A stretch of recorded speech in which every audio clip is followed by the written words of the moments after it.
Hello, Algebra 1. Today we're looking at, let's see, actually, 6.2 multiply polynomials. Let's do it. We're going to focus on binomials in particular and trinomials. But what we're going to learn is going to work for any polynomial, which is pretty cool. So one way to think about multiplying a binomial with a binomial is just straight up distribution. And what do we mean by that is, if you recall, when you distribute a monomial to a binomial, you would just multiply x with x and x with 2.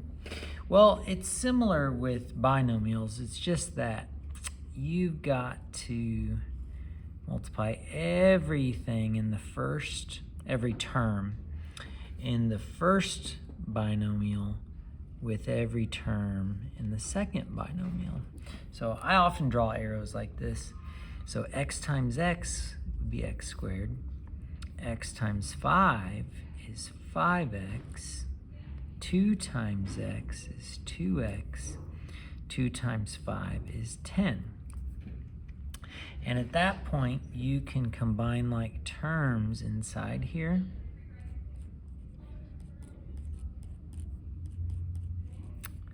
And like so, you are done.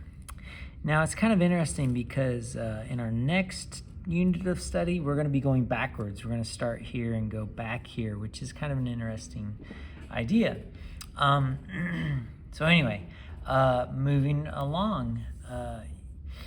Another way that people think about this is they think about it as an acronym. They call it FOIL.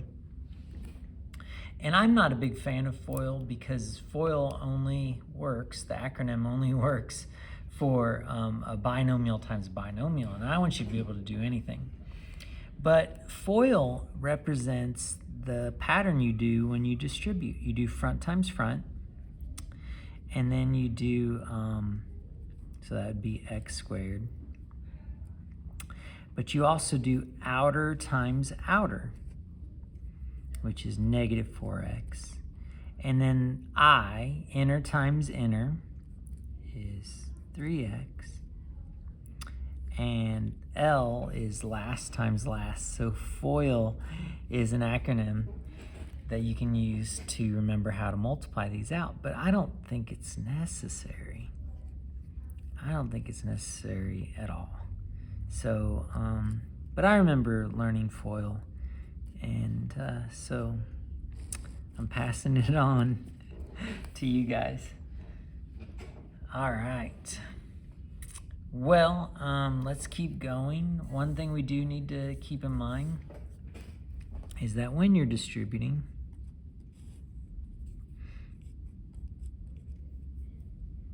if you are distributing a -3, you want to think of it as distributing a -3. So it's going to be -3 times x, -3 times 5, like so. And then we have 2x squared plus 7x minus 15. Once we combine like terms in the middle.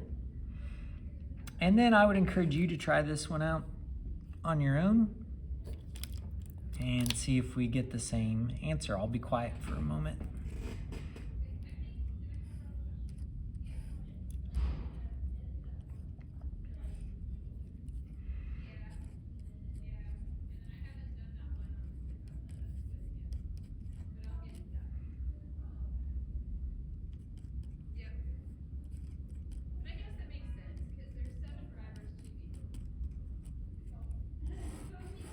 All right.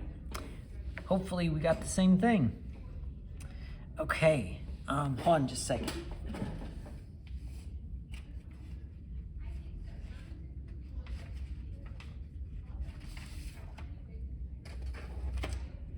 Okay, let's move right along. To multiply a binomial with a trinomial, you can totally do the same thing. You can distribute the x to everything, distribute the 5 to everything. And that is a perfectly fine way of doing it. But what I found is sometimes I miss something when I do this, especially if there's like a trinomial and a trinomial, or something more involved. So what I like to do is I like to draw a box, and I'm not the only one that does this. Lots of people do this. And on the one side of the box, we write the terms of the first polynomial, so x and 5. And then we split the box up, so we got it between the terms.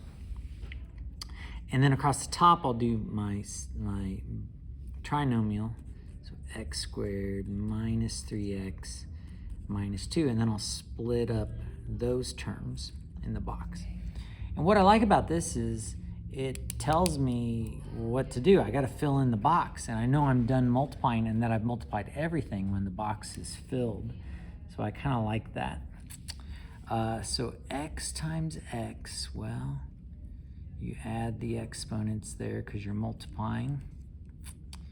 Negative 3x times x, add the exponents. They're actually ones that are hiding. And negative 2 times x. The 5 in the x squared gets us 5x squared, negative 15x, negative 10. And one thing that's kind of nice too about box methods is your like terms are usually on these diagonals, usually. So the x to the third we bring down, combine like terms, we get a 2x squared. Combine like terms, we get a negative 17x and a minus 10. And we are in business. Just like that. Oh, a little bit of review for vocabulary. This is a polynomial with 4 terms. Doesn't have a special name that we care about. A leading coefficient of 1, a degree of 3, a constant of negative 10. All right, try this next one out and see how you feel about it.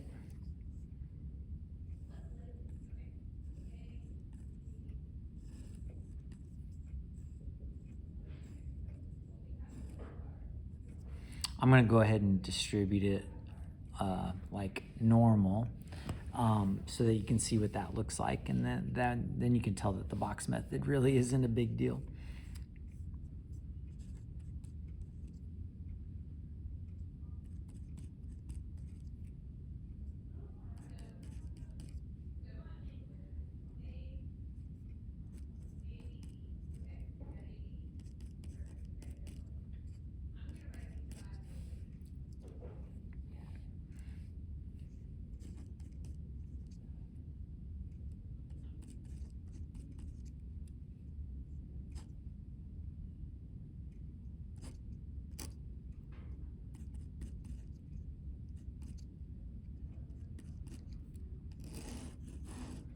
All right, and whether you distributed or did the box method, we should get the same thing. A 4-term polynomial with the leading coefficient of 6, degree of 3, and a constant of negative 4. All right, I think that's it. So thanks for watching. Have a great day.